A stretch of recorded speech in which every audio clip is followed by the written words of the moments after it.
Il y a 29 ans, jour pour jour, le Cameroun traversait une période trouble des années de braise, des années qui avaient également été à l'origine d'un vaste mouvement initié depuis la perestroïka, un vent de l'Est, on l'avait alors appelé, vent qui a mené le Cameroun vers une nouvelle fois le multipartisme. Ce multipartisme a conduit le pays de Paul Biya et d'Amadou Ahidjo sur des travers avec la naissance de plusieurs partis politiques, parmi lesquels le Social Democratic Front, qui, ce 26 mai 2019, a aussi célébré son 29e anniversaire, une célébration sans tambour ni trompette, mais qui a tout de même mobilisé les militants de ce parti politique dans la circonscription de Douala 5e, par exemple, là-bas.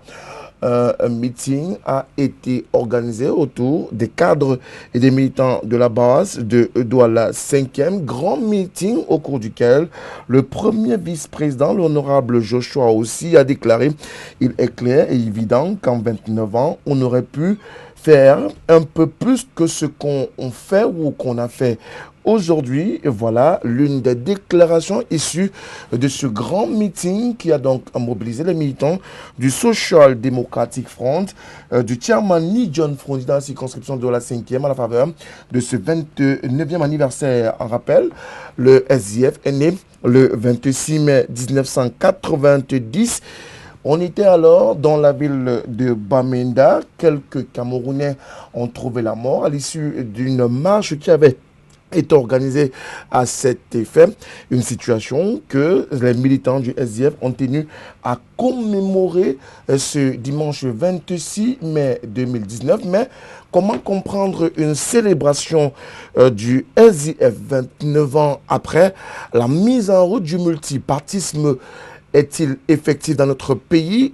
Que peut encore espérer les Camerounais avec une opposition complètement divisée à l'heure où le multipartisme semble battre de l'aile dans notre pays, même si on reconnaît que dans le pays de Paul Biya et d'Amadou Ahidjo, on compte un peu plus de 300 partis politiques enregistrés par le ministère de l'administration territoriale. Pourtant, 29 ans après, qu'est-ce que le multipartisme a véritablement apporté dans l'échiquier politique? Nous allons faire le tour de la question, bien évidemment, avec nos invités dans le cadre de cette autre livraison de Tout au clair de ce jour. Madame, bonsoir. Monsieur, bonsoir une fois de plus. Merci de votre fidélité. Vous le savez, Tout au clair est une émission interactive. Vous pourrez donc tout à l'heure nous envoyer vos contributions via le 6 99 57 30 26, 6 99 57 30 26. Et avec vous et nos invités, nous ne manquerons pas de faire le tour de cette question qui est posée ce soir dans le cadre de ce programme. Mais avant d'arriver au débat, dans quelques instants, la présentation du panel.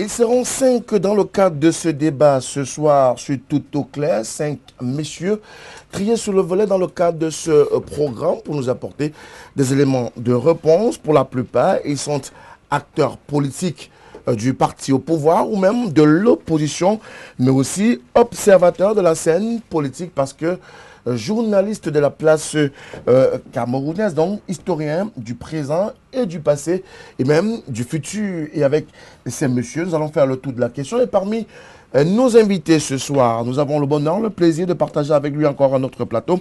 Il nous vient de l'Union des populations du Cameroun, même si ce parti politique compte plusieurs ailes à ce jour, mais celui-ci est bel et bien de cette formation politique. Il s'appelle Malangé Yeke, que nous avons le plaisir de recevoir ce soir. Monsieur Malangé, bonsoir. Oui, oui bonsoir à tous les copanélistes, bonsoir aux téléspectateurs. Je voudrais faire une correction, monsieur Mtomé. Vous ne m'invitez pas ici en tant que une fraction de l'UPC. Je suis militant de l'UPC et il n'y a qu'une seule UPC. Je vous souhaiterais donc dans l'avenir lorsque vous présentez l'UPC, vous la présentez comme un mouvement politique qui est revenu à la légalité en 1991, en février 1991, très précisément entre le 19, je peux me tromper sur le 19 février 1991. Alors le jeu auquel vous vous livrez et qui semble faire les choux gras de pas mal d'acteurs politiques qui, comment je dirais, qui prennent un malin plaisir à éliminer certains partenaires et adversaires en disant, en présentant les uns et les autres comme des fractions de ci ou de ça. S'il vous plaît, je souhaiterais que dans l'avenir, vous ne recommenciez plus jamais cela parce qu'il n'y a pas deux UPC, il n'y en a qu'une seule. Il y a pourtant une UPC. Il n'y a qu'une seule UPC, M. Mtoumé. Vous n'êtes pas ministre de l'administration territoriale. On l'a retenu ce soir. Il y a une UPC du point de vue de M. Malanga qui est invité dans le cadre de ce programme ce soir. À côté, nous avons un adjoint au maire dans la circonscription de la 5e. Il est d'ailleurs cadre au sein du Social Democratic Front qui était à l'honneur ce dimanche. Carlos Ngwalem, c'est son nom. Monsieur le maire, bonsoir. Bonsoir, Monsieur Moutomé. Bonsoir à tous les autres panélistes et bonsoir aux nombreux téléspectateurs de votre émission. Je suis heureux de prendre part à ce débat et j'espère que à l'issue de ce débat, les téléspectateurs vont être édifiés sur les 29 ans du SDF et les 29 ans du retour au multipartisme dans notre pays. En face, également 3 messieurs, parmi lesquels un militant du mouvement africain pour la nouvelle indépendance et la démocratie, Monsieur Jean-Baptiste Ketchaten, bonsoir. Bonsoir et merci d'avoir convié le Maïdem à la discussion. Merci à vous. À côté, un autre monsieur qui nous vient cette fois-là d'un corps social assez connu puisqu'il fait partie de ces historiens du présent, du passé et du futur. Et consultant sur cette tribune, monsieur le directeur de publication de Reflet d'Afrique TV. Bonsoir Thierry Niopé. Bonsoir Frédéric Mouton. Je dis également bonsoir aux co-panélistes. Tous sont des amis. Bonsoir aux téléspectateurs que je retrouve avec beaucoup d'entrain ce soir. Comme pour dire que parce qu'ils sont amis, il n'y aura pas d'éclat de voix. Merci à vous de je vous rappelle que l'amitié n'est pas un délit. Ce n'est pas un crime répréhensible jusqu'ici. On est libre d'avoir des amis, on est libre d'avoir des opinions. Cela ne veut pas dire que nos opinions ne sont pas nécessairement divergentes. Tout à côté, pour faire la boucle des invités sur ce plateau, un cadre du Rassemblement démocratique du peuple camerounais, certes jeune, Valérie Mandengue Mbappé, bonsoir. Bonsoir M. Moutomé, bonsoir à l'ensemble des co-panélistes et bonsoir à l'ensemble des téléspectateurs qui nous suivent au Cameroun et par le monde. J'espère que l'ensemble des analyses qui pourront être faites sur ce plateau permettront à nos populations de se faire une idée quant à la thématique proposée par l'ensemble de votre rédaction. Thierry Niopé, quelle observation que vous faites de ces 29 ans du multipartisme au Cameroun? Je dirais beaucoup de choses, beaucoup doit couler sur le pont. C'est 29 ans d'engagement, ça il faudrait le dire, 29 ans de combat acharné pour la quête pour les libertés, 29 ans de dur labeur, parce qu'il faut le dire, faire l'opposition en Afrique, notamment au Cameroun, n'est pas chose facile. Donc il faut saluer le travail qui a été abattu jusqu'ici par l'opposition camerounaise de manière holiste, mais en particulier par certains leaders d'opinion tels que le regretté Puss Ndiaye, Henriette Ekwe qui vit encore, Yono Black, Nedjon Frondi. Ils sont nombreux comme ça à avoir donné du leur pour que le Camerounais aujourd'hui puisse discuter, débattre en toute quiétude tel que nous le faisons sur ces plateaux de télévision. C'est une quête permanente. Beaucoup de choses ont été faites, beaucoup pourraient encore bien évidemment être faites, mais il est clair qu'il y a eu beaucoup de hauts, mais également de bas. On en parlera certainement tout au long de cette émission. Malanga Yeke, je suis à vous. Vous qui êtes un observateur, un aguerri même de cette chose politique, en 29 années de multipartisme, on doit pouvoir dire que beaucoup de choses ont coulé sous le pont, mais beaucoup de choses sont aussi à retenir. Oui, je voudrais une fois de plus encore corriger. C'est-à-dire que l'abrutissement et l'aliénation qu'on entretient depuis un moment au Cameroun, qui voudrait que la démocratie au Cameroun ait commencé en 90, ça c'est honnêtement c'était très nocif pour les jeunes Camerounais, surtout pour l'histoire du Cameroun, parce que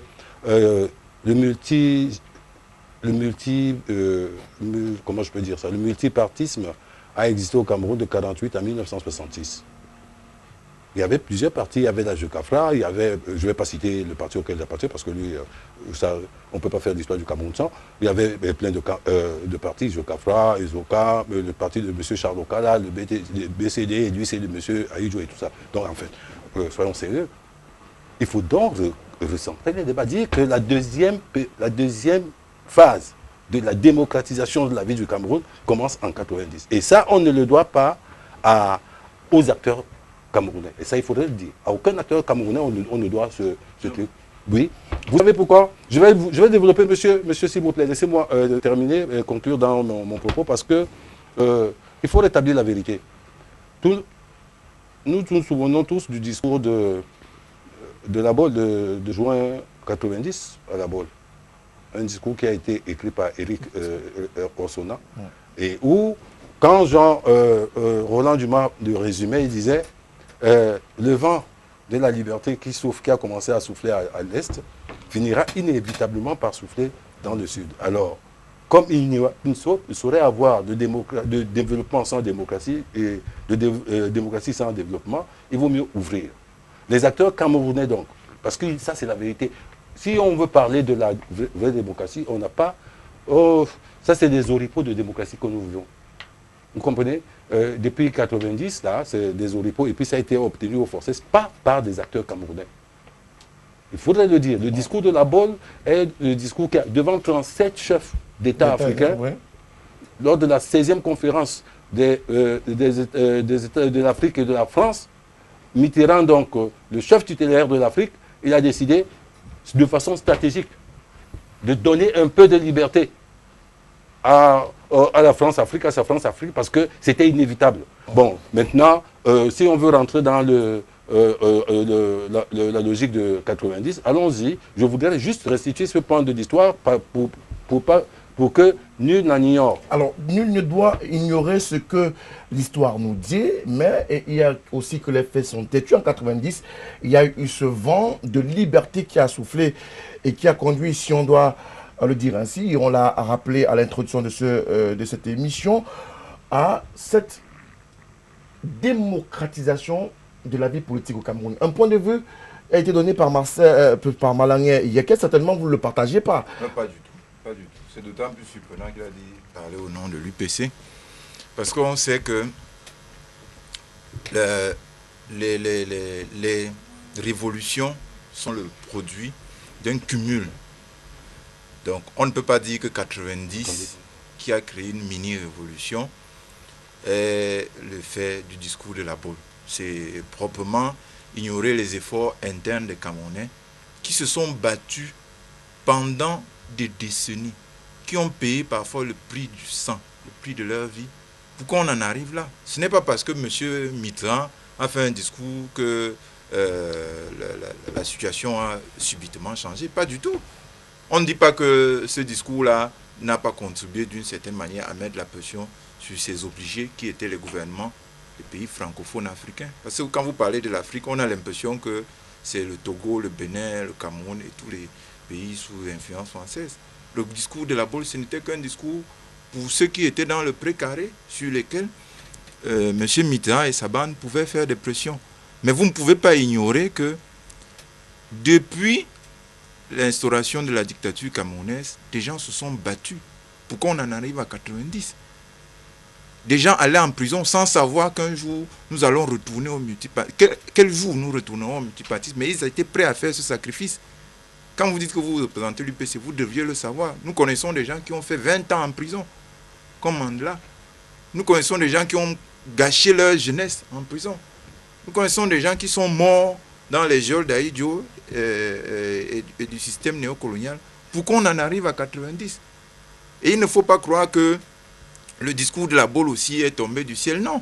L'environnement local, interne dans lequel nous nous trouvions, c'était un environnement où il était difficile pour les pouvoirs dictatoriaux de maintenir la pression sur les populations et de maintenir le contrôle. Parce que nous entrions là dans une période de grave crise économique. Il y en avait eu auparavant, il y en avait eu dans les années antérieures, mais c'était maîtrisé. Nous étions dans les périodes de licenciement massif. Alors, comment est-ce que vous pouvez imaginer un système comme ça, qui est antidémocratique, dont les gens ne veulent pas, qui brutalise les gens, qui interdit aux gens de s'exprimer, et qui en plus ne peut pas produire le pain quotidien, donner des emplois aux gens, qui va se maintenir? Non, ce n'était pas possible. Alors, si donc, c'est là... je conclue pour dire que tenir le discours suivant lequel c'est la boule qui nous a apporté la démocratie de 90, c'est aussi un peu valider les clichés racistes. Alors, dire que c'est les Blancs qui nous apportent la liberté. Carlos Ngoualem, est-ce que les acteurs politiques, d'une façon globale au Cameroun, ont œuvré pour que cette année 90 puisse permettre ou alors donner la possibilité aux Camerounais de voir la démocratie différemment, de voir la place politique différemment? Non, écoutez, moi je pense que ce qui s'est passé en 90, c'est évidemment l'œuvre des Camerounais, parce qu'il fallait évidemment des hommes pour forcer la main au régime. Et je pense que c'est ce qui s'est passé. Et je pense que la date du 26 mai 1990, c'est le point de départ du retour au multipartisme au Cameroun, notamment avec le lancement du Social Democratic Front, du SDF à Tarin-Komaket, à Bamenda. Et donc, je dois également rappeler que ce même jour, il y a 6 Camerounais qui ont perdu leur vie. Et donc, à l'occasion du lancement du SDF, notamment à Liberty Square, à Bamenda. Donc, vous ne partagez pas le point de vue de M. Malangué qui dit que ce ne sont pas les acteurs politiques? Non, écoutez, moi je dis très bien que c'est l'œuvre des Camerounais qui ont eu le courage de poser ces actes-là. Notamment, vous avez le chairman, John Frundi, il faut le rappeler, qui a eu le courage de lancer ce parti au moment où nous étions dans le parti unique et où tout le monde avait peur de poser un tel acte. Il a pris le courage de lancer un parti politique et je crois que les Camerounais doivent lui rendre hommage. Les Camerounais doivent rendre hommage au chairman John Frundi, tout comme les Camerounais doivent s'incliner devant la mémoire des 6 personnes qui sont mortes ce jour-là. Et je pense que le 26 mai 1990, le 26 mai, ce n'est pas seulement l'anniversaire du SDF, mais c'est l'anniversaire du Cameroun tel qu'il est aujourd'hui, à savoir un parti où il y a le multipartisme, où le multipartisme est légalisé, où les partis politiques fonctionnent. Mais on ne peut pas dire que nous sommes dans une démocratie parce que le multipartisme ne veut pas dire que nous sommes en démocratie, parce que si on a obtenu le multipartisme avec la création de 300 partis politiques, comme c'est le cas au Cameroun aujourd'hui, il reste que le Cameroun n'est pas encore une démocratie parce que nous n'avons pas encore un système électoral équitable, nous avons un code électoral qui n'est pas consensuel, nous n'avons pas un état de droit, la justice sociale n'existe pas dans notre pays. Donc bref, je pense que nous sommes encore en quête de démocratie. Est-ce qu'on est véritablement en quête de démocratie, Valérie Mbappé-Mandingue, alors qu'on le sait, le multipartisme est une effectivité dans notre pays? Comme vous pouvez certainement vous attendre, je ne partagerai pas le point de vue pour le moins très pessimiste et sombre que vient de peindre le co-panéliste précédent, à savoir le représentant du SDF. Il est ici question pour tous ceux qui nous regardent de voir avec nous, ici sur ce plateau, l'ensemble de tout ce qui s'est fait, comme l'a rappelé le représentant de l'UPC, depuis la lutte post-indépendance jusqu'à aujourd'hui. Il est clair, à la lumière de tout ce qui a été dit ici avant, que les Camerounais ont payé de sacrifices pour que nous sortions de l'UNC, de ce parti unique, sous le président Biya, pour la promotion du multipartisme dans les années 90. Et il serait fallacieux ici de ne pas dire que depuis pratiquement 3 décennies, l'offre politique ne s'est pas substantiellement améliorée. Aujourd'hui, nous avons certes, effectivement, des ténors, ceux qui ont été aux avant-postes de cette démocratisation, qui sont le SDF, on peut citer le SDF, nous pouvons citer l'UNDP, à l'époque, je pense c'est M. Ebois, qui en était le président. Le président, il y a une pléthore d'acteurs qui ont œuvré dans cette plateforme commune. Parce qu'il faut le rappeler ici, M. Frundi avait été l'égérie de cette plateforme unique qui avait été mise à cette époque pour pouvoir balayer ce qu'on appelait le renouveau, ce qui est toujours le renouveau. Donc là, ça c'est la recontextualisation. Maintenant, pour revenir à la question que vous avez posée, je pense qu'aujourd'hui, le multipartisme, les Camerounais le vivent. Je pense qu'aujourd'hui, les libertés publiques, les Camerounais le vivent. Nous ne pouvons pas aujourd'hui être en 2019 et prétendre à ce que le représentant du SIF nous a déroulé ici, à savoir les libertés, à savoir un code électoral, tout ce qui va avec. Il est aujourd'hui question de faire une analyse, une question de faire l'autopsie, parce que moi par exemple je représente le RDPC, mais aujourd'hui qui est le parti au pouvoir, les partis d'opposition, il est question, je pense que plus nous allons développer dans la thématique, nous allons rentrer de plein pied dans l'autopsie de cette opposition, parce que il est trop facile de pointer toujours du doigt l'État, des démembrements de l'État ou les institutions qui encadrent le système électoral. Maintenant, il faudrait qu'on sache si aujourd'hui, ces partis d'opposition tels qu'ils étaient, soit il y a 3 décennies, tels qu'ils sont aujourd'hui, parce qu'il y a des nouveaux partis qui ont le vent en poupe, peuvent répondre à l'eau, peuvent répondre au marché électoral que demandent les populations camerounaises. Les populations camerounaises sont demandeuses de pas mal de choses sur le plan politique. Elles ont besoin de changements, mais pourtant, depuis pratiquement 3 décennies, ces populations vivent, on peut le permettre, hein, le bis repetitas. Oui, Déjà vu, déjà entendu. On le soulignait tout à l'heure, l'offre politique n'a pas suffisamment évolué. Hein. On a vu, on continue à voir à la tête de ces formations politiques-là les mêmes acteurs qui ont été au cœur parfois des luttes politiques dans les années 90. Les choses n'ont pas suffisamment évolué, que ce soit par exemple au niveau de la tête du SDF, c'est toujours Nidjon Fondi qui reste le président incontesté, incontestable. Jusqu'ici, il y a eu peut-être quelques petits mouvements lors de la dernière présidentielle avec la montée de Joshua aussi comme candidat à l'élection présidentielle. Vous avez vu les résultats qui s'en ont suivi, moins de 4% à l'élection présidentielle.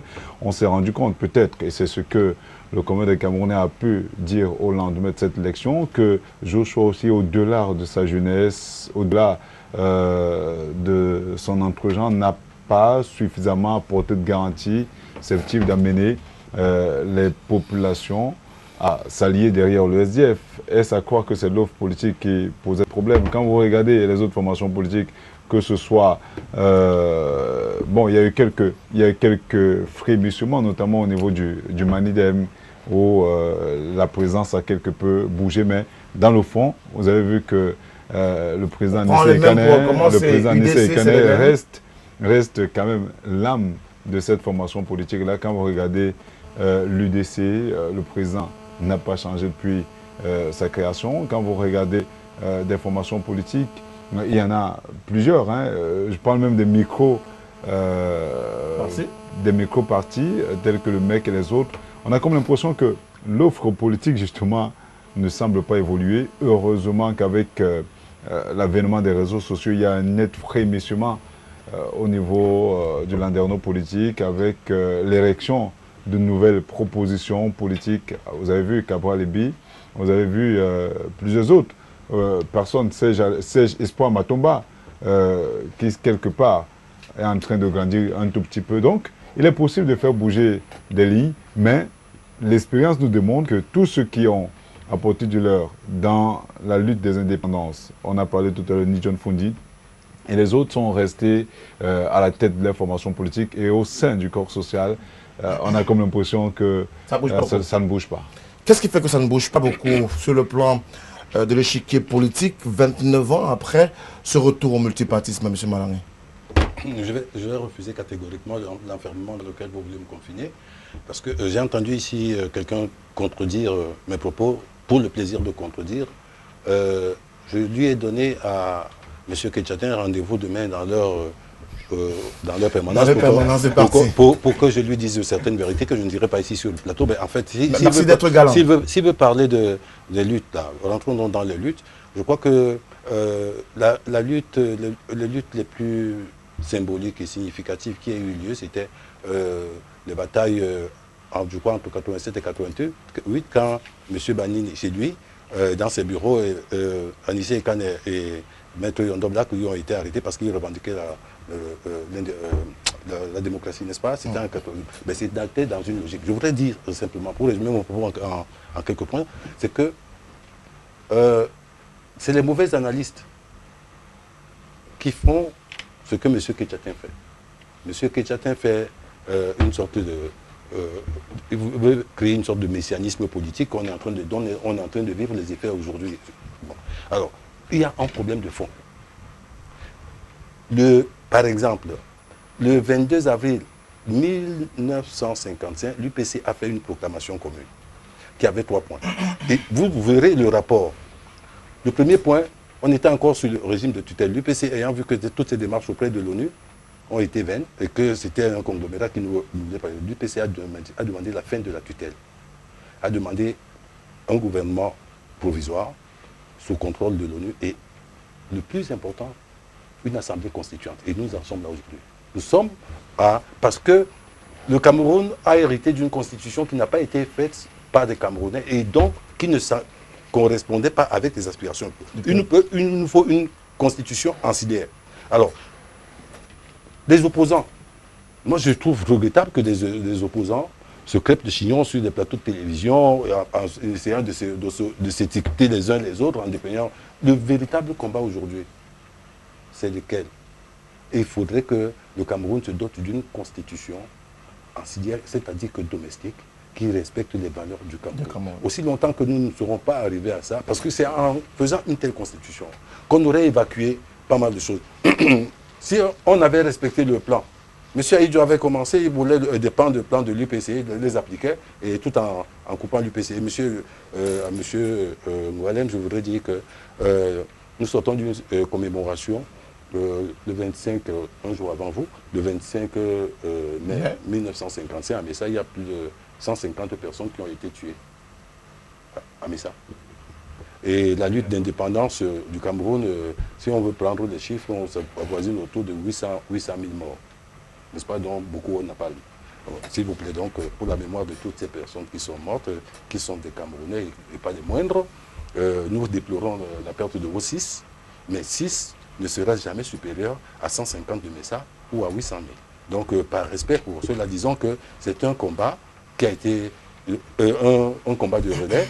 Il ne faudrait pas donner l'impression que les 6 décédés, sur la mémoire desquels je m'incline forcément, les 6 décédés de Bamenda sont venus s'ajouter aux milliers qui sont partis. Donc, ensemble, disons que tous ces morts, c'était des morts pour l'indépendance. Et maintenant, pour revenir au sujet de l'actualité, pas à votre question forcément, parce que vous voulez toujours m'enfermer avec vos questions, je voudrais revenir au sujet de l'actualité. C'est-à-dire que si nous n'avions pas, si les Camerounais ne reviennent pas à de meilleurs sentiments, au lieu de chercher, en fait, il y a 2 offres politiques au Cameroun. Il ne faut pas se tromper. Il n'y a que 2 offres. Il y a l'offre des nationalistes et l'offre des néocolons. L'offre des nationalistes demande que le Cameroun, un pays qui n'a pas... Regardez les élections européennes qui viennent de se terminer. Le RN, son cheval de bataille, c'était quoi? Que la France reprenne le contrôle de sa monnaie pour être souveraine. Nous n'avons pas le contrôle de notre monnaie. On ne sera pas souverain. Le problème de Nozo, là, si on avait fait quelque chose, une réunification avant l'indépendance, nous n'en serions jamais là. Parce qu'on aurait tenu compte des spécificités des Camerounais, du 5e des Camerounais qui ont été basculés après le partage Picot, qui ont basculé dans l'anglophonie. On ne connaîtrait jamais cela.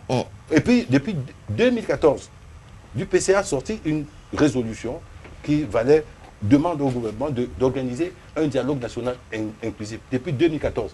Comme le RDPC est resté autiste, nous voilà maintenant. Donc, je ne chute jamais, même je ne trébuche même pas, je conclue toujours mon propos. D'accord. Je dis que, donc, pour conclure mon propos et répondre à votre question, le SDF a mené une bataille, mais il a mené cette bataille glorieuse de 92 sous la coupe de l'Union pour le changement. Curieusement, si vous prenez C'était sous la coupe de l'Union, sous le changement. C'est l'Union pour le changement qui a mené M. Ketchaten. Allez-y, vous êtes en conclu. C'est l'Union pour le changement qui a porté donc M. Foundi en 92, n'est-ce pas? Et on a vu ce que l'Union peut faire. Depuis lors, M. Foundi n'a plus jamais les résultats, bien que le code soit mauvais. On parle de cette offre politique qui est assez variée, mais qui, semble-t-il, ne correspond pas aux aspirations du peuple camerounais. Comment comprendre qu'on ait une offre politique et on a une base? Il y a un grand fossé entre les deux. Non, il ne faut pas vous tromper. Contrairement à ce que disait M. Nyopé, parlant d'offres qui ont évolué, il n'y a pas une offre extrêmement variée. Pour une fois, soyons d'accord avec M. Malanguin, nous avons au Cameroun 2 lignes politiques. Et quel que soit le parti que vous prenez, vous pouvez le classer sur l'une ou l'autre de ces 2 lignes. Je dis quel qu'il soit, vous pouvez citer n'importe lequel et je vous dirai quelle est la ligne que ce parti suit. Comme il l'a dit, il y a la ligne qu'ont tracée tous les résistants camerounais qui ont voulu un Cameroun indépendant, libre, souverain, qui prend réunifié naturellement, qui prend ses décisions dans son propre intérêt. C'est dans ce sens-là que lorsqu'on parle d'opposition en réalité au Cameroun, c'est depuis que les colons ont mis le pied sur la terre de nos ancêtres qu'il y a eu des opposants. Il y a des gens qui ont dit vous ne pouvez pas entrer ici, c'est pas chez vous, c'est chez nous. Ainsi de suite. Et ça s'est poursuivi jusqu'au grand mouvement de 48 que les UPC sont lancés et qui a bouleversé le destin de toute l'Afrique parce que les indépendances dans la zone francophone contrôlée par la France, c'est parti d'ici. C'est l'UPC qui a précipité le mouvement des indépendances dans l'Afrique francophone. De Gaulle et le gouvernement français ne voulaient pas décoloniser. Donc il faut avoir toujours cela en esprit. Il y a cette ligne-là qu'ont tracée donc les résistants camerounais, les patriotes et les nationalistes. Et il y a la ligne des autres, sur laquelle on trouve le reste des partis. Donc quand on dit que l'offre est très variée, ce n'est pas vrai. Et suivant qu'on suit une ligne ou l'autre, les propositions qu'on fait sont plus ou moins proches de l'intérêt des gens. Vous allez entendre des gens aujourd'hui qui vous disent que le plus important, c'est que Paul Biya parte. Bon. Le plus important, c'est que Paul Biya est vieux. Qu'est-ce que ça signifie? Ou bien le plus important, c'est qu'il demande que l'armée se retire du nord-ouest et du sud-ouest. Ou que l'ONU vienne régler le problème. Vous allez entendre des gens dire ça. Ça, c'est des gens qui sont sur la ligne contre les intérêts du Cameroun. Parce que lorsqu'on est sur la ligne des intérêts du Cameroun, on recherche dans les fondements du problème où se trouve la clé et on essaye de formuler des propositions en rapport avec cet intérêt-là. Donc, dire que les offres sont variées et qu'il y a beaucoup de choses qui seraient sur la table, ce n'est pas vrai. Si les gens, par rapport à ces 2 offres-là, ne sont plus aussi enthousiastes qu'avant, parce qu'on a connu des moments où l'effervescence politique dans ce pays était admirable. L'UPC a eu, dans les années 50, 60, jusqu'à 80 000 personnes mobilisables. Quand on parle de militants actifs, c'est dit mobilisables. C'est-à-dire c'est une armée. C'est une armée pratiquement. On ne parle pas de sympathisants, on dit des gens qui sont encartés, qui peuvent agir, et qui ont agi d'ailleurs, parce que la LNK, c'était une armée de libération du pays. Et on a eu ces périodes-là, on a eu la période des années 90 où il y avait des manifs ici, où toutes les rues étaient bloquées quand l'opposition appelait à une manifestation. Mais depuis, permettez que je termine, mais depuis lors, en raison du comportement des partis qui sont dans l'opposition ou au sein du pouvoir, mais qui sont sur l'autre ligne, les Camerounais se sont désintéressés de la politique. Ce n'est pas parce que l'offre a changé ou bien qu'il y a la question fondamentale a évolué. Non. Si les Camerounais ne vont plus vers les partis, c'est parce que la plupart des partis qui sont sortis du système... Permettez que je termine. La plupart des partis qui sont sortis du système RDPC ont embrouillé le jeu. Alors, est-ce que véritablement le système a été embrouillé par les partis politiques? J'en viens à vous, Carlos Ngualem. 29 ans d'existence, par exemple, pour votre parti, le SDF. Est-ce que vous on peut se dire, on peut se targuer, et c'est l'une des choses que j'ai retenues. Alors, j'ai vécu pendant le meeting de ce dimanche au quartier Bipanda.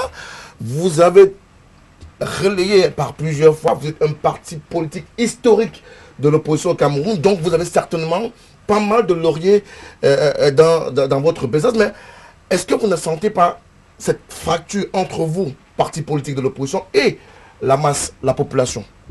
Avant de répondre à votre question, je voudrais quand même exprimer mon embarras par rapport à la tournure que ce débat est en train de prendre, parce que j'ai l'impression que l'UPCisme est en train de vouloir prendre ce débat en otage, en donnant l'impression que les luttes, leurs combats et leurs morts sont plus importants que les autres morts. Je rappelle que 800 morts, c'est trop. 6 morts, c'est trop également. Tout comme des centaines de morts que nous enregistrons dans le nord-ouest et le sud-ouest, ce sont des morts de trop. Je pense que nous devons nous incliner devant la mémoire de tous les morts. Même si vous perdez une seule personne, vous ne devez pas dire que c'est moins que les 800 morts. Non, nous devons nous incliner. Nous devons nous incliner devant tous les morts.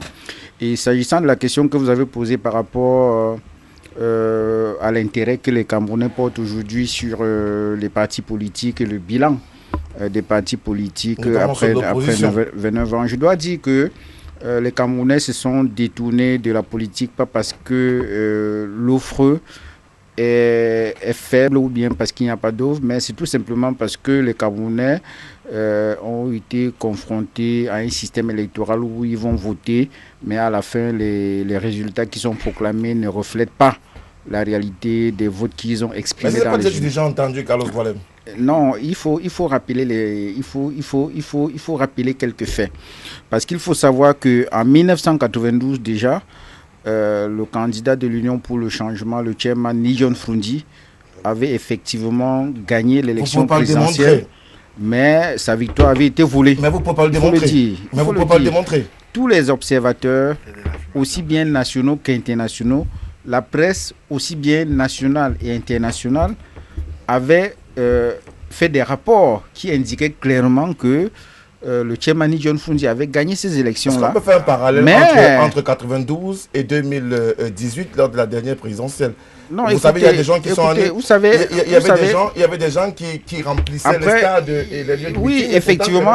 Mais de carte d'électeur. Écoutez, monsieur Moutomé, il faut savoir que les Camerounais ont eu beaucoup d'engouement lors du retour au multipartisme, à la chose politique.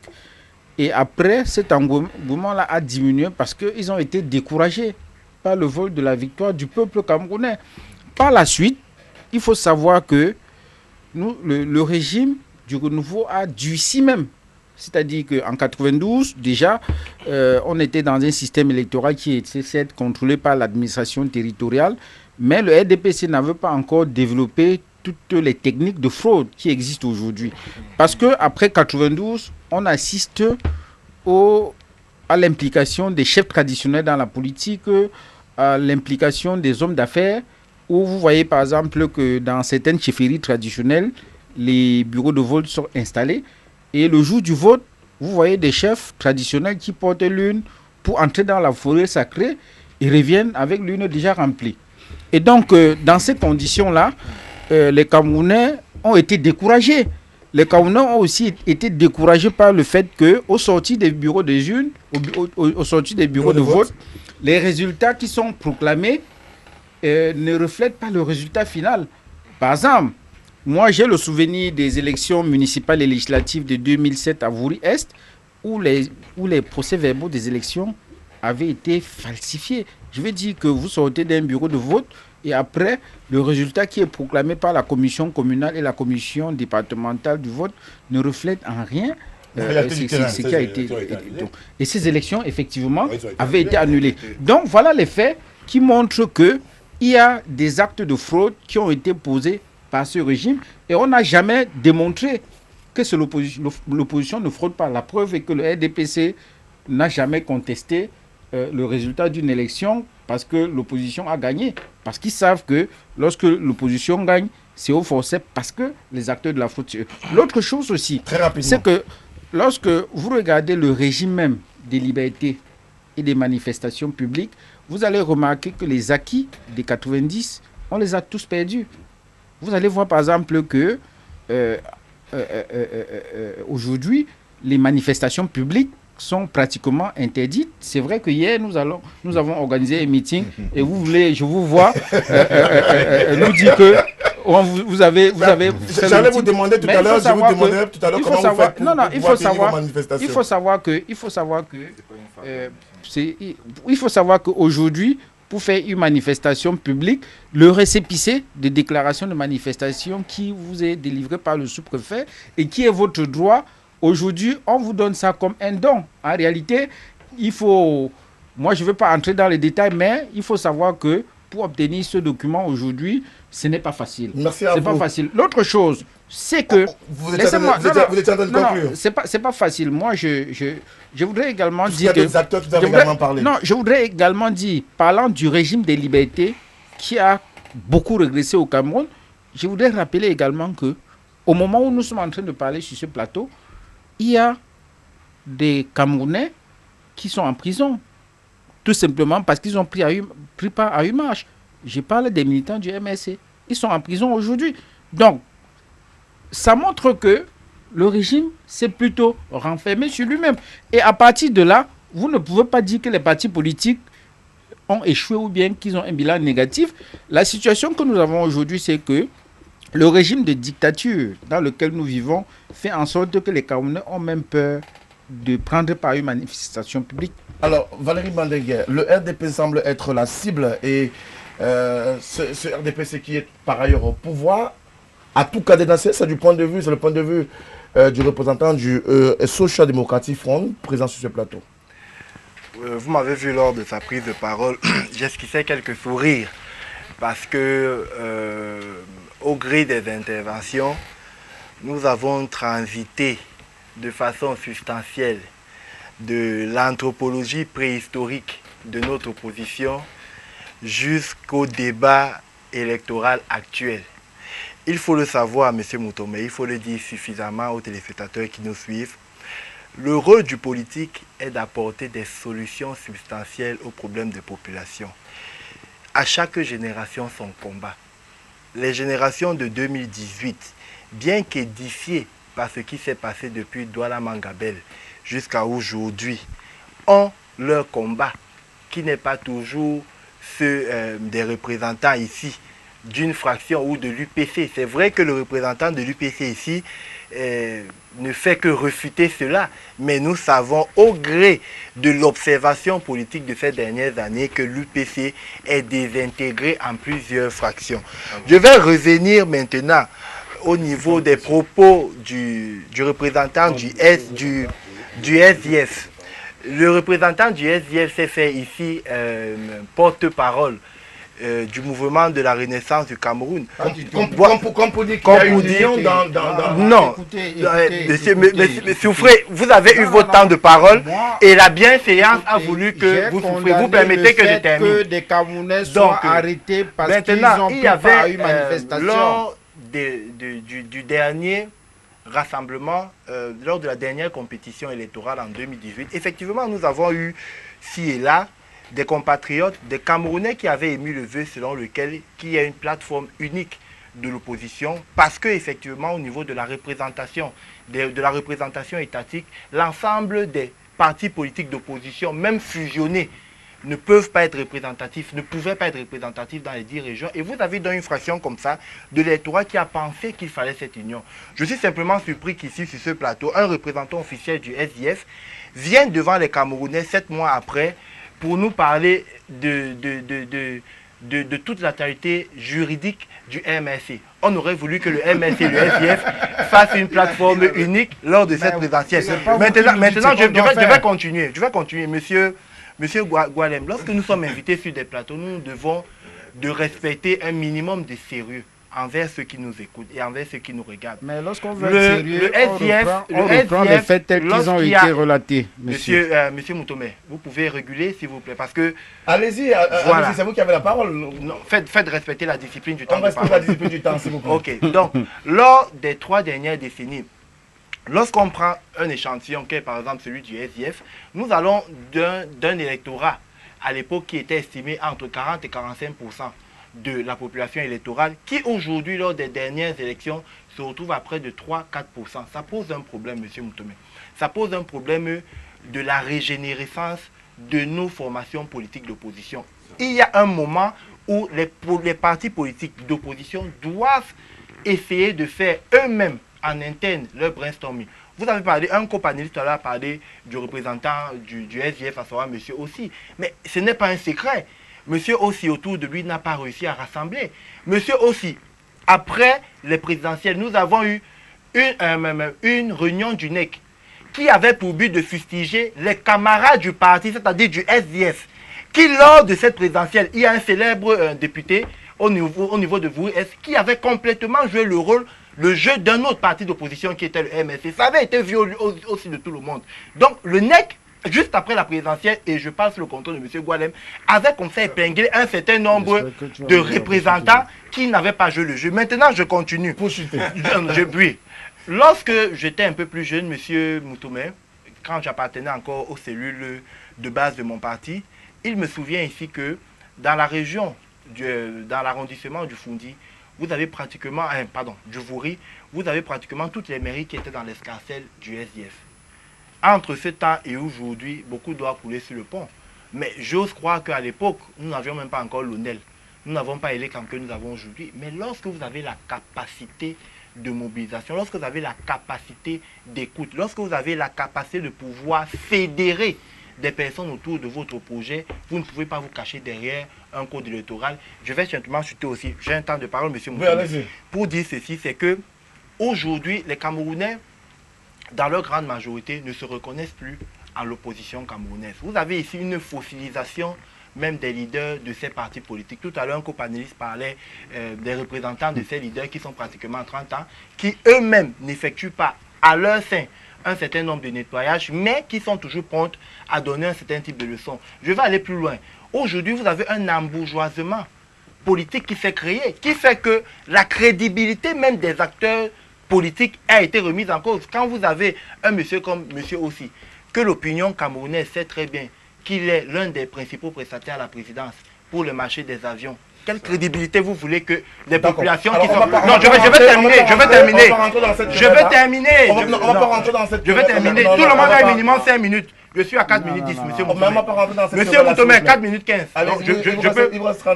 Je peux donc continuer. Moi, je n'ai même pas fait 5 minutes. Je peux continuer. Donc, vous avez fait plus de 5 minutes. Allez-y. Donc, la collusion, ça et là, ici, parce qu'on ne va pas prendre d'autres acteurs. Nous avons le professeur émérite, monsieur Kamto, qui a été ministre de ce gouvernement, qui est ressorti de ce gouvernement après un échec à la Cour internationale de justice et qui a emporté ses frustrations dans ce qu'on appelle aujourd'hui une opposition radicale, une opposition populiste. Donc, au vu et au su de tout cela, il est donc difficile aujourd'hui.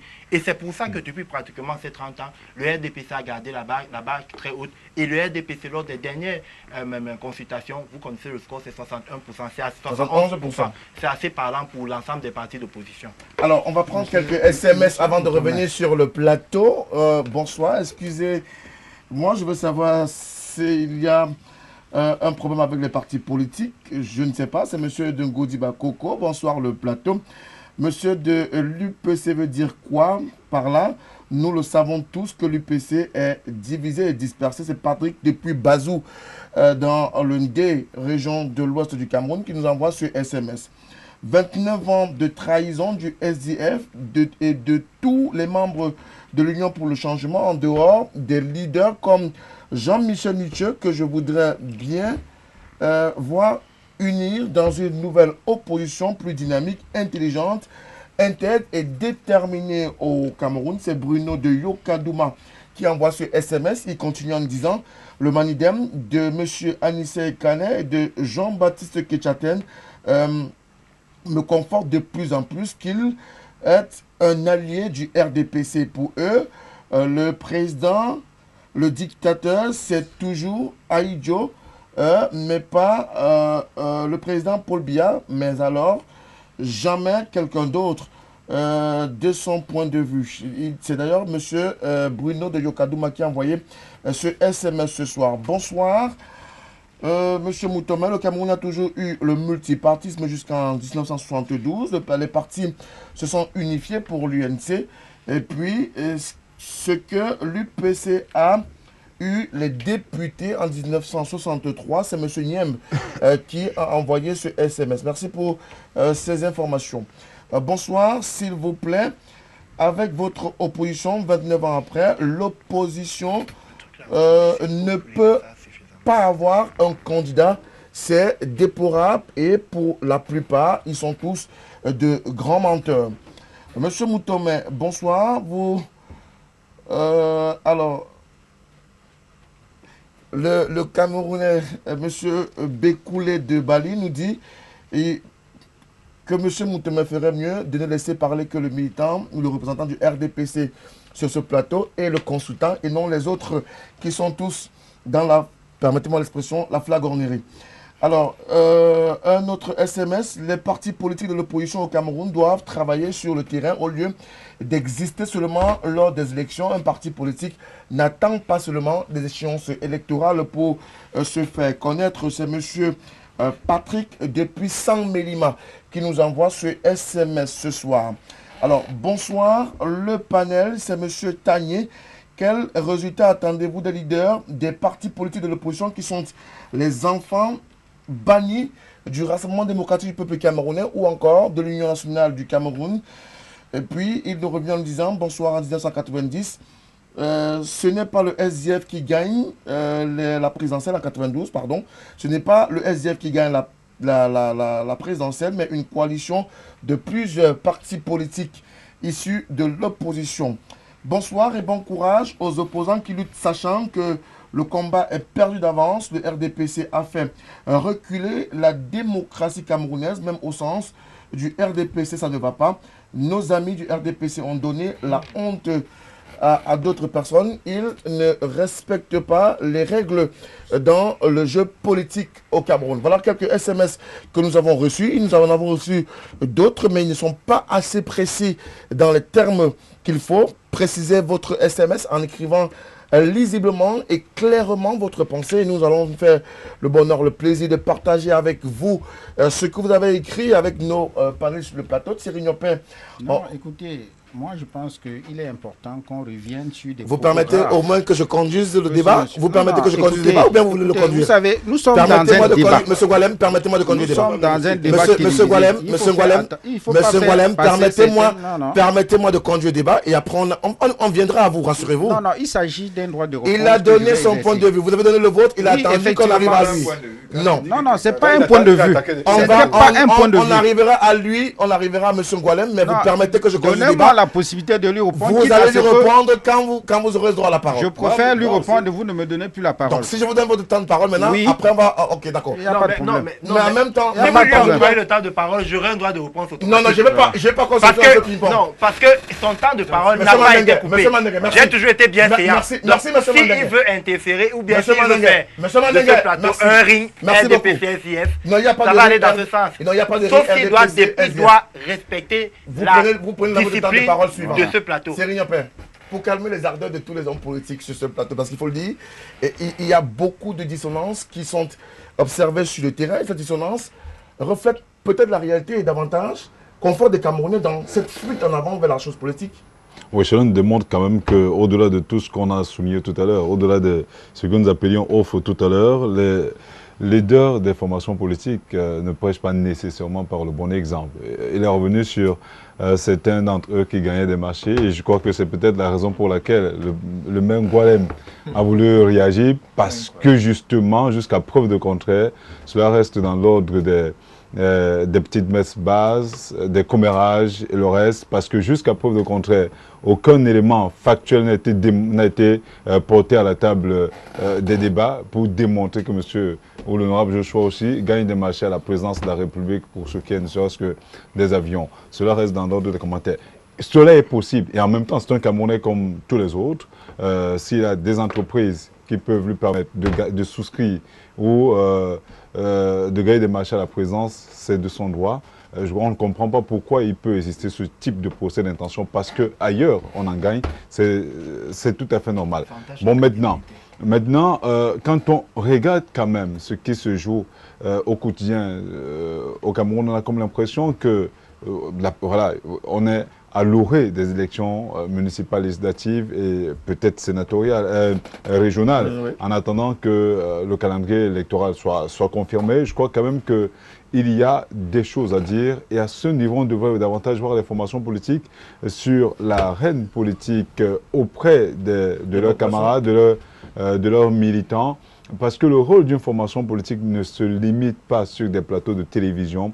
Une formation politique a également l'obligation de former les populations, de former ses militants. À l'époque, il y a eu certaines formations politiques qui l'ont fait. Le MANDEM le fait souvent à travers, je crois, de ses académies, mais l'UNDP s'est essayé à travers l'école des cadres, le RDPC le fait souvent à travers des séminaires.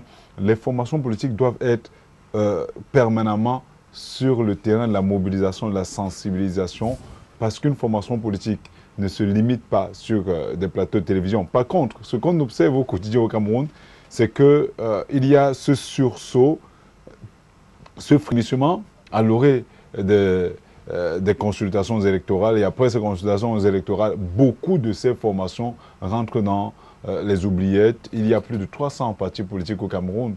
Combien occupent le devant de la scène? On ne peut pas dénombrer 10. Quand on regarde, par exemple, la structuration de l'Assemblée nationale ou du Parlement, de la Chambre basse ou la Chambre haute, de manière générale, vous vous rendrez compte que très peu de formations politiques existent réellement. Pourtant, au quotidien, on en crée. C'est pour ça que tout à l'heure, on parlait de l'offre politique qui a substantiellement évolué. Que M. Kitchagan ne soit pas d'accord là-dessus, c'est un fait. Maintenant, au niveau des courants politiques, peut-être, il peut ne pas avoir de changement, mais ce sont des offres. Mais, au niveau des débats, il y a quand même un léger mieux. Au niveau de l'implication, de plus en plus avec l'avènement des réseaux sociaux, il y a quand même beaucoup de choses qui ont évolué. Les Camerounais s'intéressent d'une manière ou d'une autre à la politique. Maintenant, les hommes politiques devraient davantage être sérieux. Au-delà d'être sérieux, devraient davantage participer à la vie et à la survie de l'action politique. C'est-à-dire quoi? Mais il ne suffit plus de dénoncer, mais de faire des propositions concrètes.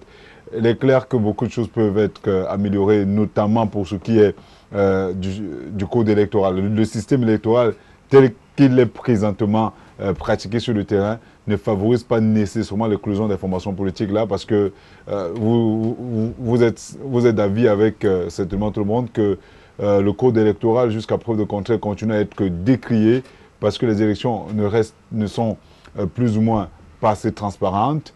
Elles ne sont pas aussi justes que ça, parce que la preuve, on est en train de parler des élections à venir, mais on ne sait pas exactement quand ces élections vont se tenir. C'est également un problème, parce qu'on ne peut pas, quand le calendrier électoral est détenu par une seule personne, cela pose problème. Ailleurs, on connaît à date, à longue date d'ailleurs, quand est-ce qu'une élection devrait exactement se tenir. Tel n'est pas encore le cas au Cameroun. Au Cameroun, on reste dans l'ordre de la spéculation. Ce sont des choses qu'on devrait corriger.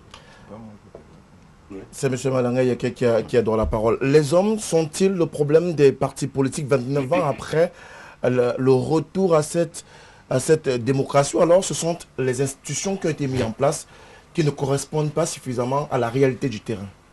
Vous savez, M. Moutoumé, je dois, pour commencer, vous rendre hommage, parce que vous faites une émission interactive. Et les émissions interactives sont très difficiles à gérer. Elles sont d'autant plus difficiles à gérer que les gens qui sont à la maison, derrière leur clavier, très facilement, ils s'en prennent aux panélistes, décident du casting qu'il faut faire, alors qu'en fait, si on va voir, ils n'ont même pas de cadre d'électeur. Cela étant dit, nous, j'estime que tous ceux qui sont des représentants du parti politique ici ont chacun sa carte d'électeur. On va auprès des populations, celles réceptives, parce que ça ne serait pas faire insulte à personne de révéler ici que le peuple camerounais a été zombifié par la psychologie de synthèse. C'est pourquoi vous verrez des réactions comme celle-là. Quand on est en train de débattre d'une question, au lieu qu'on y reste, des gens font partir ça dans tous les sens. J'ai mis mon chrono et ne vous inquiétez pas. Donc, ça va dans tous les sens. On s'en prend aux acteurs. Bon, cela étant dit, moi je voudrais revenir à ce que disait le monsieur du RDPC, M. Mandengue. Oui, il a parlé d'anthropologie préhistorique. Bon, je trouve que c'est d'anthropologie préhistorique. Je trouve que c'est trop fort. Vous utilisez des termes qui sont très très violents et on ne va pas rentrer dedans. Parce que si vous voulez qu'on rentre dedans, l'émission se gâterait. Restons dans la question. Ne m'interrompez pas, s'il vous plaît. Mais restons dans la question. Merci. Donc, il a parlé du fractionnement de l'UPC. Je ne sais pas pourquoi ça vous intéresse tant. Moi, je ne sais pas. Vous permettez, monsieur? Nous faisons une lecture de l'opposition. Vous permettez? C'est une lecture. Vous permettez, monsieur? Vous êtes allez-y. Soyez poli. Soyez poli. Je voulais recentrer mes propos dans leur contexte. Monsieur, soyez... Ne les dénaturez pas. Monsieur, soyez poli. Ok, allez-y. Quand vous intervenez, je ne vous interromps pas et de grâce, ne m'interrompez pas, s'il vous plaît. Alors, vous parlez, je ne sais pas pourquoi vous prenez ça. Ça semble être le sel qu'on met dans toutes les sauces, le fractionnement de l'UPC. Mais attendez, dites-moi un peu. Vous avez vu dans combien de partis politiques les ministres sont intervenus pour nommer des gens? Quand ça se passe, quand on le fait dans l'UPC. Vous savez pourquoi vous le faites. Et s'il y a un des intérêts du peuple aujourd'hui de la chose politique, c'est pourquoi? C'est simple. Parce que quand les gens s'intéressaient à la politique dans les années 50, on leur avait mis en tête qu'on lutte pour la recherche de l'indépendance et de la réunification. Ils avaient quelque chose, c'est-à-dire qu'une substance. Ça a été malmené comme ça a été malmené. Si on revient en 90, il était question que ce régime a fait de très mauvaises choses, qu'il faut le faire tomber. Et les gens se sont mobilisés pour faire tomber ce régime. Donc le problème qui se pose aujourd'hui, le jeune a parlé de la régénération des trucs politiques. Moi je voudrais rappeler à ce jeune homme à monsieur que, par exemple, l'UPC, on n'a pas de ce problème. On a connu un président Toumaza, on a connu un président Luka, on a connu un président Onana, et maintenant on connaît une dame Abiba. Nous n'avons pas ce genre de problème. Et surtout, ce n'est pas en disant ça de l'UPC que vous prendrez sa place. Vous n'aurez jamais la formation politique des UPCistes. Vous venez du origine du PC. Qu'est-ce qu'on vous apprend là-bas? C'est que le Cameroun doit être vendu à l'encan. Dans le système auquel vous appartenez. C'est ça la logique. Le Cameroun doit être vendu au plus offrant. C'est comme ça, vous voyez, dans un pays où des fonctionnaires sont multimilliardaires, ils sont plus riches que des hommes d'affaires. Et ça, c'est des systèmes que vous soutenez, monsieur. Donc, s'il vous plaît, monsieur Mtomé, je crois qu'on est venu ici pour l'anniversaire de SDF. Non, on ne parle pas de l'anniversaire de SDF, on parle de 29 ans du pétard. Voilà. Il n'y a pas un gâteau pour l'anniversaire de SDF. Bon, d'accord. Cela étant dit, si c'est pour les 29 ans du SDF, non, n'allons pas dans tous les sens. Essayons Moi, j'ai simplement voulu recadrer monsieur, lui dire que le multipartisme ou la lutte pour la démocratie n'a pas commencé en 90. C'est pourquoi j'ai fait ce rappel historique. Alors, s'il faut qu'on prenne des flèches, qu'un jeune militant de l'EJRDPC... C'est un militant de toutes les façons. Un jeune militant de l'EJRDPC... C'est un militant d'un parti politique, monsieur Malangué. Ne me reprenez pas, monsieur. Non, je vous reprendrai sur mon plateau. Merci beaucoup. Monsieur Kechatin. Oui, mais ça ne l'autorise pas à dire... À dire n'importe quoi, vous dites n'importe quoi. Plateau. Quand on parle de...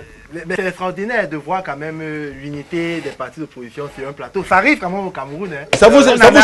On en a tellement voulu. Non, je vous repasse la parole. C'est extraordinaire. Ça arrive les miracles, monsieur Moutomé. Les miracles, ça existe. Et on vit cela sur votre plateau. Merci, monsieur Malangué. S'il vous plaît, attendez votre tour. Oui, je vais répéter tout ça. Si vous avez fini, je peux donc... Allez-y, s'il vous plaît.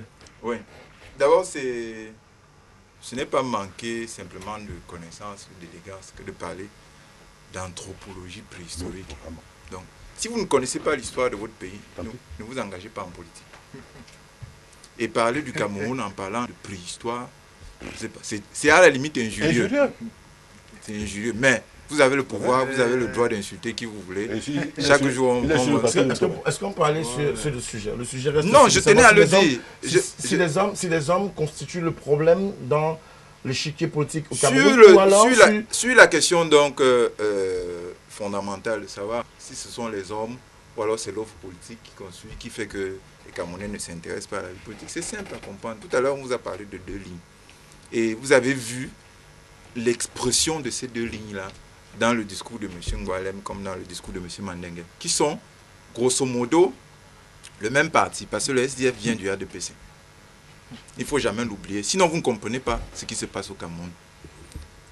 Lorsque M. Ngoualem, par exemple, prend la parole pour dire le péchisme prend le débat en otage, et il fait comme si 6 morts c'est petit, M. Ngoualem, la vérité vous commande de reconnaître que ces 6 morts-là, c'était des jeunes gens contents de voir enfin la possibilité de s'exprimer avec, qui sont morts, non pas au lieu où vous avez lancé votre parti, mais au centre-ville, qui continuaient la manif après que M. Foundi soit rentré chez lui.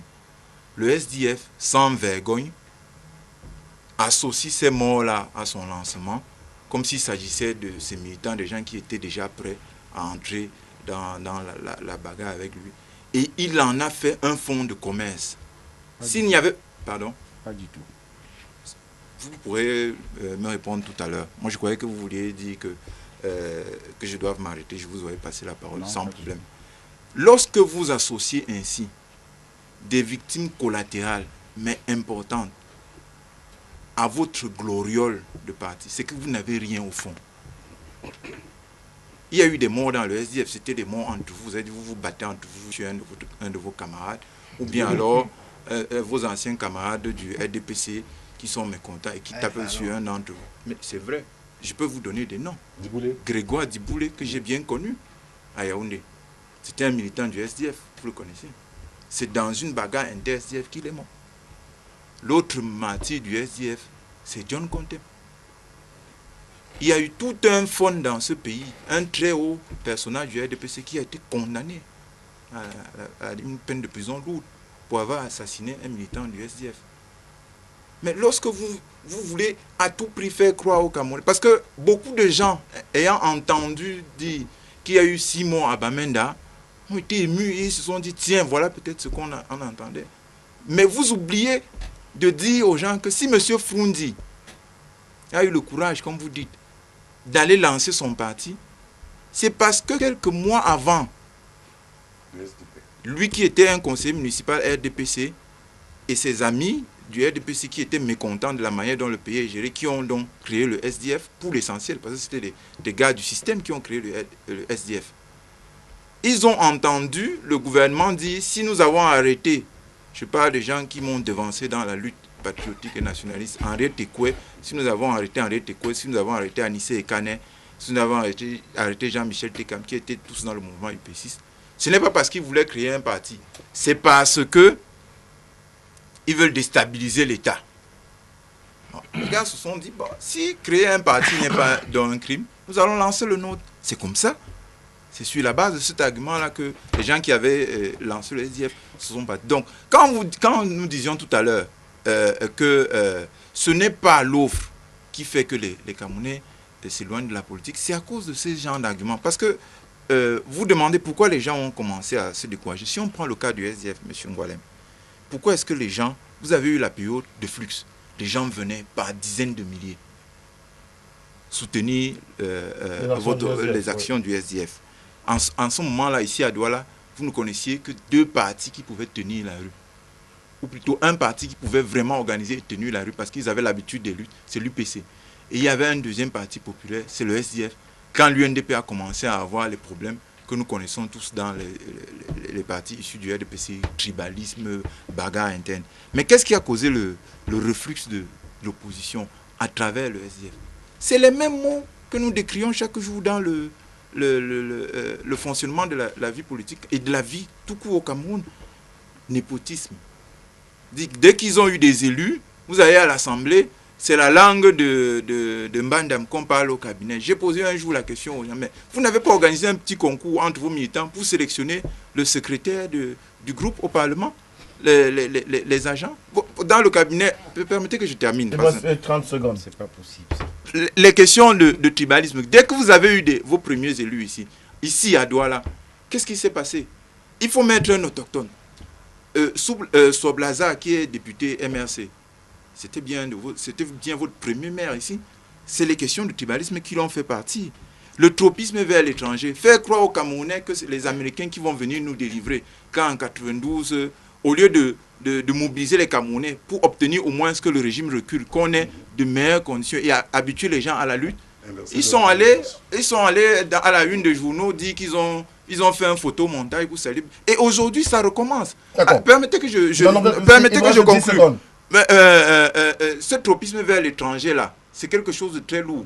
Faire croire aux gens que ce n'est pas leur propre lutte qui va les libérer, ça nous a amené où des militants par centaines de milliers restent chez eux à attendre que les Américains viennent bombarder. Monsieur Fundi, quand les premières dotations de fonctionnement public, d'argent public pour le fonctionnement des partis sont arrivées dans les partis, qu'est-ce qu'il a fait? Un 4x4, un remboursement de tous les salaires qu'il aurait dû se faire payer pour le travail dans les partis, sans tenir compte justement des fameux 6 morts là. D'accord, merci. Alors que vous savez que dans ce pays, les gens sont morts et ils ont sacrifié leur vie pour une bataille également qui aujourd'hui alors que vous n'avez même pas besoin de cela. N'arrange pas les populations de voir les partis politiques de l'opposition. Permettez-moi d'aller au bout, s'il vous plaît. Je voulais conclure. Non, vous avez déjà conclu. Vous avez dépassé les 30 secondes, de 5 minutes qui vous étaient imparties. 6 minutes 25. Merci de jouer au chronomètre, mais je ne voulais pas demander. Alors, voilà un cliché également qui malheureusement rentre dans les 29 années du retour au multipartisme. Les partis politiques de l'opposition qui, au lieu de faire une force unitaire, alors une force unique, comme on l'a vu en 90, en 91 et en 92, qui se sont émiettés, qui se sont divisés. Chacun veut forcément être devant de la scène, même sans pouvoir avoir un véritable fond, ou alors une véritable visée politique. Vous savez, je n'aurai même pas de temps pour répondre à M. Mandengue. Je vous accorderai 1 minute supplémentaire. Parce que non, écoutez, moi je pense que le représentant de l'UPC et Jean-Baptiste ont pratiquement répondu à M. Mandengue. Oui, à M. Mandengue. Je crois que, sauf que Jean-Baptiste a très bien répondu à M. Mandengue, mais on s'attendait à ce qu'ils disent des choses qui peuvent aider les Camerounais à comprendre le fonctionnement, le bilan du multipartisme au Cameroun. Mais comme à son habitude, il est rentré dans ses intrigues habituelles, parce que lorsqu'il vient ici, il dit qu'il est allé dans le bureau d'un président de groupe parlementaire et qu'on donnait l'impression que tout ça. Donc moi je trouve que c'est des clichés. Mais pourtant ce sont des clichés réels de notre vie politique. Non, écoutez, moi je crois que moi je connais l'honorable Joseph Mbadam, qui est à son 3e mandat à l'Assemblée nationale, c'est un républicain, c'est un homme de qualité et d'exception. Et je pense qu'au groupe parlementaire SDF, vous avez des Camerounais venus du nord, du sud, de l'est à l'ouest, parce que c'est un groupe parlementaire qui est constitué depuis les premières élections auxquelles le SDF a participé, notamment en 97. Donc il y a plusieurs employés là-bas qui sont depuis 97 et qui viennent d'horizons divers. Donc je n'accepterai pas que JBK colle ce type d'image au SDF. Le SDF n'est pas un parti tribaliste, c'est un parti qui respecte le Cameroun dans sa diversité.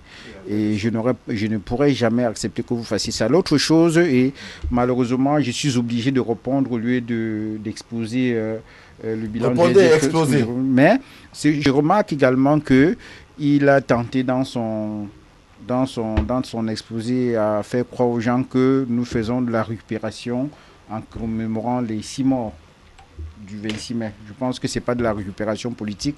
Je ne savais pas que commémorer des morts était une récupération politique. Ce que je sais, c'est que ces 6 Camerounais sont tombés le jour du lancement du parti. Le parti a été lancé à Tarinko Market, mais ils ont été abattus par le régime RDPC à Liberty Square.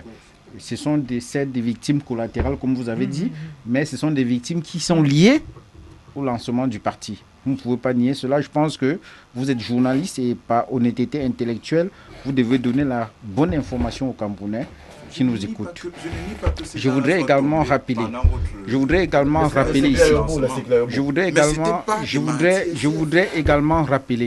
que notre militant qui a été assassiné par un chef traditionnel dans le nord-ouest, notamment le Fon de Balikumbat, c'est également un militant qui a été assassiné par le régime, parce que le Fon de Balikumbat, oui, pas le régime RDPC, parce que le Fon de Balikumbat, c'était un cadre du RDPC. Donc, en réalité, ma question depuis écoutez, parce qu'il faut faire ces précisions. Non, écoutez, il faut faire ces précisions. C'est très important. C'est important de faire. Écoutez, il est important de faire ces précisions parce que nous sommes nous avons affaire à des personnes qui sont venues sur ce plateau avec pour mission de discréditer le SDF et de faire croire que en 29 ans d'existence, le parti n'a rien fait parce que il est lui-même responsable de cette turpitude. Moi, je voudrais dire ici, aux Camerounais qui nous suivent, que le mauvais résultat ou bien la contre-performance du SDF, je dirais aujourd'hui, est lié au fait que nous sommes dans un système qui n'accepte pas la démocratie. Je veux dire que nous sommes dans un système dictatorial. Nous avons dit à l'entame de cette émission que nous avons accédé au multipartisme, mais nous n'avons pas eu la démocratie. Aujourd'hui, nous sommes dans un système où les élections sont toujours organisées par le RDPC. Je vous rappelle que Elecam, qui est l'organe chargé d'organiser les élections au Cameroun, a un conseil électoral qui est constitué essentiellement des membres du comité central du RDPC. Pourquoi le mal sur le pied de l'autre et non pas de voir non, je parle du système. Vous savez, pour que le Cameroun devienne une démocratie, il faut que le régime RDPC accepte la démocratie. Malheureusement, il a refusé. Non, il a refusé. J'ai dit tout à l'heure, sur le plan de l'organisation des élections, nous avons un conseil électoral qui est constitué des membres du comité central du RDPC. Vous avez un directeur général d'Elections Cameroun qui est militant du RDPC.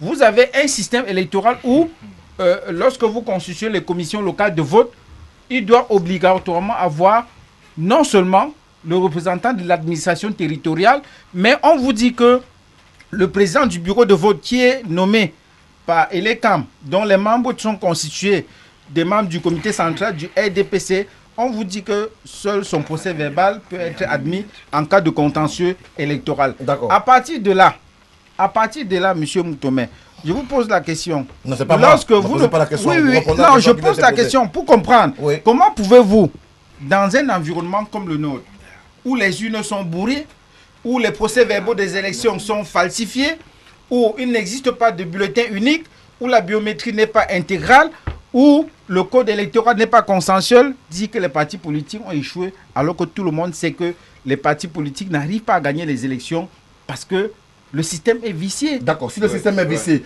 je prends ce SMS avant de donner la parole à M. Mandengue, parce qu'après, il va rester pratiquement 1 minute à chacun d'entre vous. Bonsoir le panel, l'opposition camerounaise actuelle à part l'UPC et les G20 a échoué, surtout le SDF depuis 1992. Ils ont eu des mairies à Douala qui sont devenues des poubelles, en particulier celle de la 5e.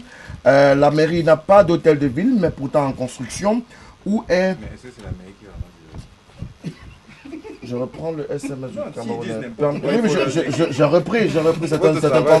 j'ai repris un pan de son SMS. Alors, le peuple veut une opposition responsable, capable de porter des projets de société viables et fiables. Le seul projet, c'est celui du président... le seul projet de l'opposition, c'est Paul Biya Mosgo. Ça, c'est de l'opposition. Est-ce que Biya est un projet de société? C'est JP de Niala qui a envoyé ce SMS. Monsieur Mandengue. Oui, je voulais simplement dire, à la suite de mes copanélistes ici, notamment à ceux des partis d'opposition, que si nous prenons ne serait-ce que l'échantillon actuel des SMS qui ont été lus, qui représentent quand même une bonne frange de notre population électorale, il y a des constats qui sont faits. Monsieur Goualem, ce n'est pas à cause d'Elekam que, par exemple, un monsieur comme le conseiller municipal de Douala Ier qui a rallié le MRC, son nom vient de m'échapper, je l'avais tout à l'heure, monsieur Djamène a fait son mercato politique au MRC. Ce n'est pas à cause du système électoral que les actuels adjoints au maire de Douala 3e ont fait le mercato au MRC, donc vous devez faire l'effort de vous remettre en question. Vous remettre en question.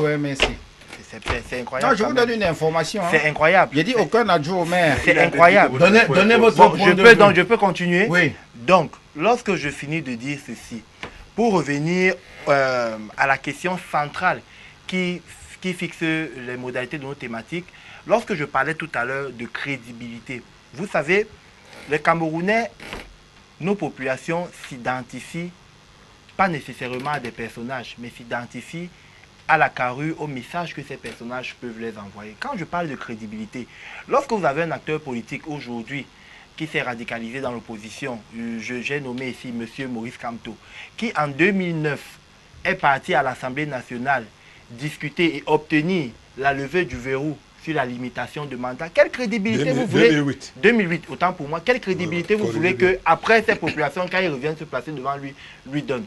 Il a eu ses 14%, c'était à sa mesure. Lorsqu'on continue de parler de la crédibilité de nos acteurs politiques, j'ai suivi ici beaucoup de choses. Je ne pense pas que nous soyons venus ici pour faire le débat ou le procès de nos chefs traditionnels. Je ne vais pas m'inscrire dans cela. Mais je pense que des gens ont donné suffisamment des faits.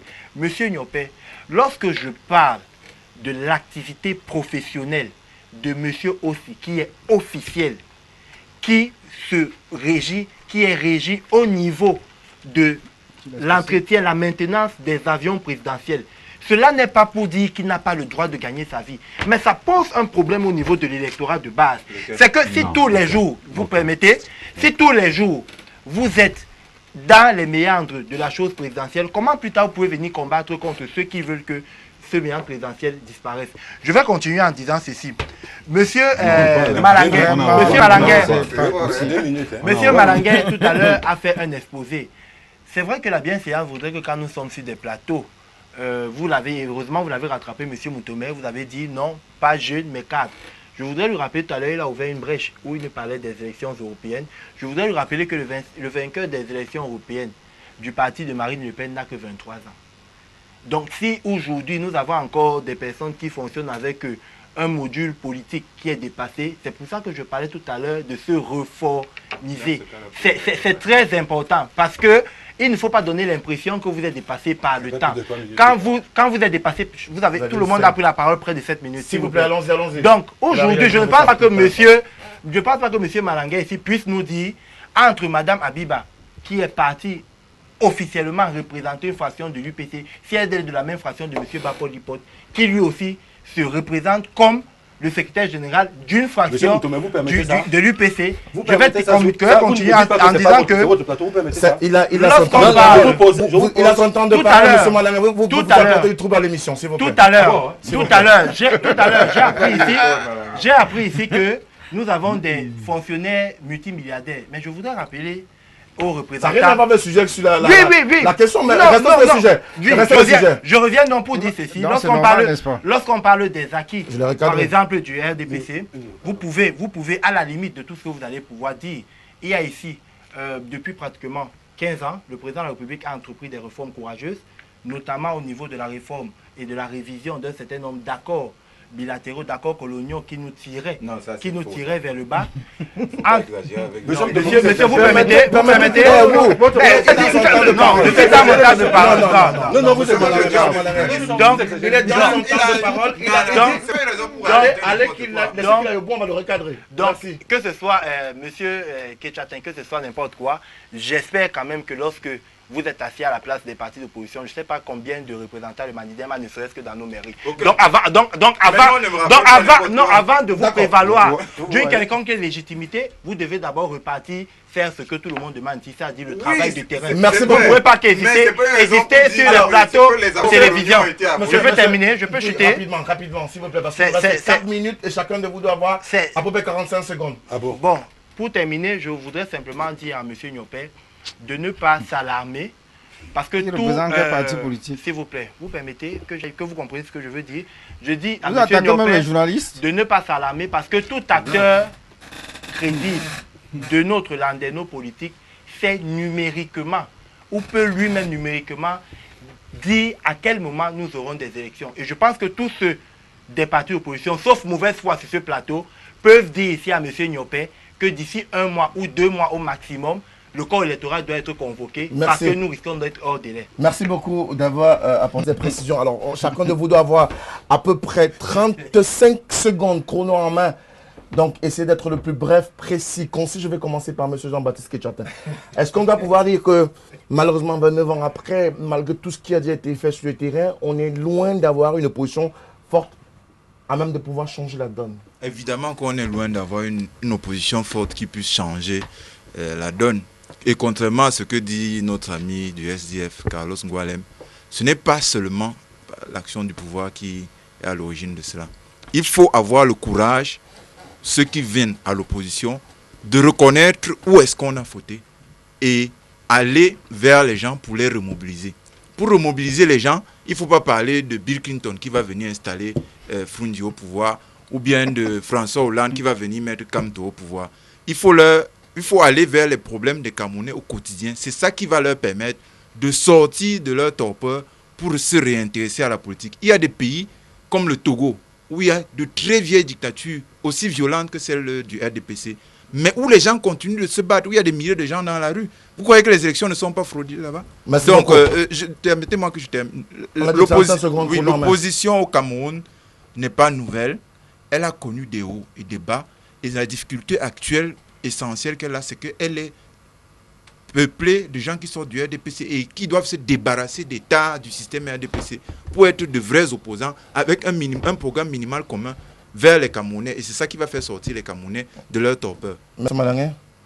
Oui, je constate que la dictature n'est pas terminée. Elle commence par votre plateau. Vous êtes, je suis le dictateur de mon plateau, si oui, vous le voulez. Merci beaucoup. Effectivement. Bon, enfin, moi, je vais pas aller dans le même sens. Je dis, si les populations ne s'intéressent plus à la chose politique, ben, ils ont peut-être raison. Parce que M. Mandeng dit que l'échantillonnage de gens qui sont intervenus là représentent... Laissez-moi terminer, M. Mtomé. Arrêtez de mettre votre doigt là, depuis commence à devenir... Donc, je voulais dire ceci. Je voulais dire que nous subissons tous les effets de la dégradation du climat. Ça se ressent. Nous tous, ça n'a pas de discrimination, quel que soit le parti. Il y a une ordonnance du président de la République, je crois, de 2000 ou de 1999, qui disait, après un certain temps, donc au plus tard, c'est-à-dire va commencer à partir de 2004, tout au moins, l'exportation du bois en grume devrait être interdite. Mais vous voyez qu'il y a un pack à bois.